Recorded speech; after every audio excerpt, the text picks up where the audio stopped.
Why is Darth Maul like in everything now? In Star Wars, he is everywhere. Everyone talks about him. He is in every show. He is shoehorned into the Solo movie at the very end of that. He became one of the main featured characters in the Clone Wars series. He's in books, TV shows, movies, games, all the things. That is what we were talking about here today on the Star Wars Closet, where we dive deep into a galaxy so very far away. We're talking about Darth Maul. Darth Maul, this interesting, horned, red and black mystery character with his iconic double-bladed lightsaber, literally stole the show in the Phantom Menace. If you ask anyone who loves the Phantom Menace, I'm one of them. If you ask any of us what is your favorite part of the Phantom Menace, we're probably gonna tell you Darth Maul fighting Qui-Gon and Obi-Wan and pod racing.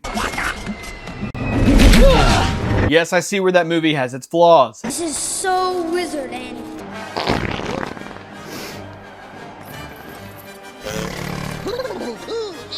I'm not here to talk about that. I'm here to talk about Darth Maul and how he went from this obscure mystery villain into being like the face of the Clone Wars series. We have been talking about Darth Maul for essentially 26 years. And not just talking about Darth Maul, we have been seeing Darth Maul in action over the last 26 years. He's not like some character like Jango Fett who shows up in one movie, and because yes, he is the clone template, I have a whole episode on that, so I understand why Jango is also so popular, also made popular by who would be basically his clone son, Boba Fett from the original trilogy. I get all that. That's not what I'm here to talk about. But Jango Fett is essentially a character that showed up barely in the second movie and was super iconic after that, and then shows up in a prequel to a prequel video game. You're Jango Fett. And that's really kind of all you get. Darth Maul is this obscure Sith who shows up in the Phantom Menace, gets cut in half by Obi-Wan.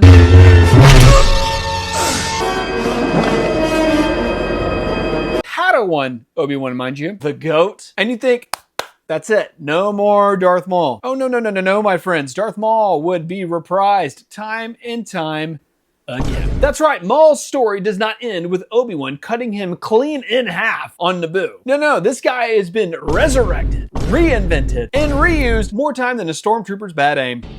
Take over. From a one-movie wonder to a central player in TV shows, games, books, movies, and now the brand new animated series that's coming out in April, Maul Shadow Lord. Maul's evolution is insane, and if you haven't seen it yet, I did do a reaction to that trailer, so go and watch that as well. Now, if you're a Darth Maul fan, like most of us, you're gonna wanna stick around because we're gonna break down his iconic and uniconic uses in all of the Star Wars saga from within the Star Wars universe and outside of the universe. Because essentially, no pun intended, he becomes an unstoppable force within the Star Wars franchise. So make sure you hit that like button if you like the video. If you don't like it, dislike it, I guess, whatever makes you happy. Also, make sure you hit subscribe because we're on the road to 100,000 subscribers and we will get there, but only with your help. Now, grab Blue Milk, your double-bladed lightsaber, and join me in the Star Wars Closet as we talk about Darth Maul's use.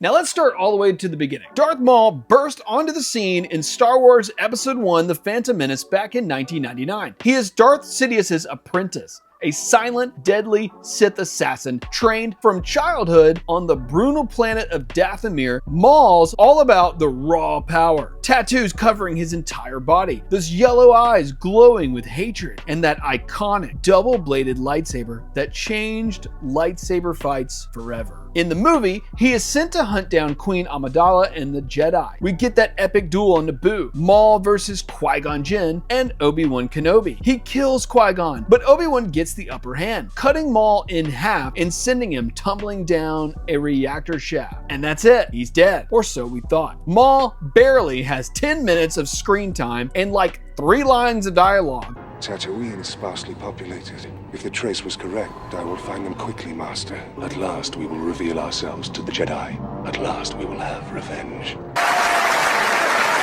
But Ray Park's martial arts performance made him an instant icon. Fans loved him so much that George Lucas and the Star Wars team couldn't let him stay dead. Let me tell y'all something though, I love Darth Maul's double-bladed lightsaber, okay? I know you love it. Who doesn't love it? I also love Qui-Gon's lightsaber. I also love Obi-Wan's lightsaber from the first 2 movies. And did you know you can get Darth Maul's lightsaber, this lightsaber, Qui-Gon's lightsaber, any lightsaber for the most part, for 10% off your purchase at TheorySabers.com? The only way that you can do that is if you go to TheorySabers.com, pick out the lightsaber that you want, and use the code Star Wars Closet for 10% off your purchase. This video is brought to you by Theory Sabers. TheorySabers.com. Use my code Star Wars Closet, 10% off your purchase. You get an awesome lightsaber just like this. Whoop, whoop, whoop. The blade isn't in it, obviously, but man, you got to get one of these. You can display it, spin them, whatever you want to do. I am so thankful for my partnership with Theory Sabers. Love those guys. If you haven't already, check them out. Go to TheorySabers.com and again, use my code Star Wars Closet for 10% off your purchase. Now, before we get into his comeback, let's get into the prequel of the prequels. In books like Darth Maul Shadowhunter, we see Maul as a young operative hunting down info brokers on Coruscant right before Phantom Menace. It's gritty and shows his cunning side. There's also the 2017 Darth Maul comic series where a teenage Maul is itching for his first Jedi kill, clashing with pirates and honing in on his rage. These fill in his backstory. Born on Dathomir, given to Sidious as a baby, raised as a weapon, no wonder he is the way he is. Okay, so now we have to fast forward to 2012. In Star Wars, the Clone Wars animated series, Maul's big return is mind-blowing. It turns out being bisected is nothing for Darth Maul. Fueled by pure hatred for Obi-Wan, Maul clings to life, gets spider-like cybernetic legs, yes, it is as creepy as it sounds, and goes insane on a junk planet called Lotho Minor. His brother, Savage Opress, another Zabrak warrior, finds him and they team up for revenge. Animated Darth Maul, voiced by the legendary Sam Witwer,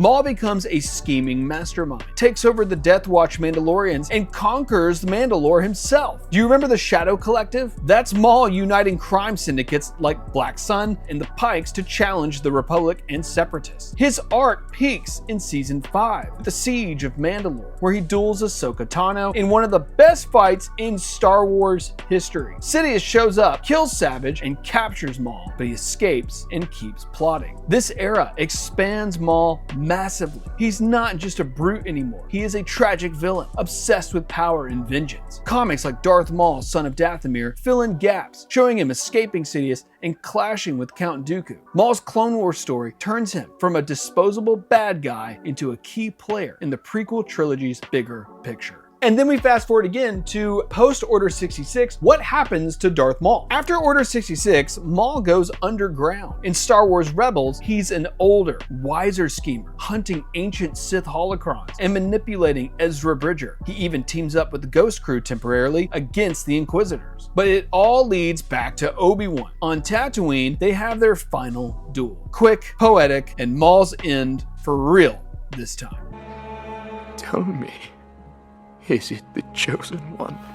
He will avenge us. Then there's his surprise cameo in Solo, A Star Wars Story. Ray Park reprises his role physically with Sam Witwer voicing. Maul's revealed as a secret boss of Crimson Dawn, pulling strings from Dathomir. It's a nod to his crime lord phase, connecting the Solo film to the broader saga. Yes, he was at the end of the Maul film. Yes, it led to nothing. And yes, him force pulling over his lightsaber and turning it on was weird, but also really cool. Outside movies and shows, Maul pops up everywhere. In video games like Star Wars Battlefront 2, he's a playable hero with killer moves. Lego Star Wars games give him fun, brick-built adventures. Books like Ahsoka mention his influence, and comics such as Age of Republic, Darth Maul explore his inner turmoil. Even in Jedi Survivor, there are Easter eggs tying back to his legacy. Maul's been merchandised to death, action figures, costumes, and tattoos inspiring fans worldwide. So all this is great, right? We enjoy Maul, and obviously fans enjoy Maul because he keeps coming back. But the question is, why? Why does Star Wars keep bringing back a guy that essentially was killed in the very first prequel movie? Why do we keep bringing him back? And it's complicated and it's overused, or is it? Truly, he's the ultimate survivor, embodying themes of revenge, redemption, and the dark side's pull. From a minor villain in one film to a saga-spanning legend, Maul's journey mirrors the franchise's evolution, expanding through animation, books, books and games to keep the story alive. And now in 2026, we're getting Star Wars Maul Shadow Lord, a 10-episode animated series created by Dave Filoni. Set after Clone Wars but before Rebels, it follows Maul rebuilding his criminal empire on a new planet, crossing paths with a young Jedi Padawan who might become his apprentice. Sam Witwer is back lending his voice to Darth Maul with double-bladed action, Inquisitors, and that gritty animation style. And now we see that it will premiere on April the 6th with a 2-episode drop on Disney+, so let's mark our calendars. This series cements Maul as a core figure. He's not just Sidious's discarded tool anymore. He is a Shadow Lord in his own right, influencing